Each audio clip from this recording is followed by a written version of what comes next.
poisson noble, le roi des poissons, selon Raymond Jaguer. Cet ancien restaurateur a réaménagé en 2000 un ancien laboratoire pharmaceutique à La Broc. Voici les délices de Salm. Alors vous me direz, du saumon en Alsace, quel est le rapport? Le saumon est omniprésent en Alsace, il est d'ailleurs sur toutes les armoiries, sur beaucoup d'armoiries de communes d'Alsace, et entre autres ceux de la principauté de Salm, où les deux saumons sont largement représentés sur le blason. À la fin du XVIIIe siècle, la principauté de Salm fut divisée en deux cantons, celui de Senones, dans les Vosges, et celui de La Broc, dans le Bas-Rhin. Le nom vient des salmonidés que l'on trouvait autrefois dans les rivières. Aujourd'hui, le saumon a disparu des cours d'eau alsaciens, il est élevé principalement dans les mers du Nord. Raymond, lui, a choisi le saumon d'Écosse. Le saumon écossais reflète à mon sens la véritable identité du saumon qu'il y avait autrefois dans nos rivières. Donc c'est une chair qui est plus ferme, qui est moins grasse et qui est, on va dire, plus musclée. Le saumon, lorsqu'il arrive dans notre laboratoire, je choisis des tailles qui sont variables entre 5-6 kg, 6 à 7 kg. Il faut compter entre 18 et 20 mois pour qu'un saumon grandisse de cette taille-là. Le saumon arrive chez Raymond 48 heures après son abattage. Il recueille ainsi 200 kg de chair fraîche chaque semaine. Taille, poids, numéro de lot, le poisson n'échappe pas au contrôle qualité. Il est ensuite mis en filet, lavé à grandes eaux et enfin séché.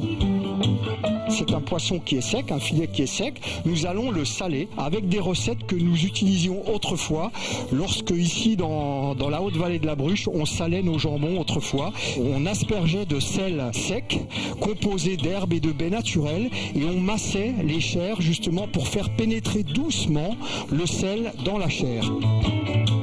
Bien frottés, bien massés, les filets de saumon vont exsuder pendant 48 heures pour perdre un maximum d'eau. Chaque pièce sera ensuite rincée, tranchée, puis apprêtée avec des herbes et de l'huile d'olive. C'est ça le secret. C'est ça la marinade qui va lui apporter ce côté moelleux et onctuosité pour apporter une valeur organéoleptique au saumon, pour lui donner une tendreté et un moelleux dans sa chair. Mais il n'est pas fumé. Pas de fumage, c'est le sel qui va donc cuire la chair du poisson. Chez Raymond, le saumon est une vraie passion. Après les rillettes, les tartelettes, il se lance dans un plat typiquement alsacien que vous connaissez tous.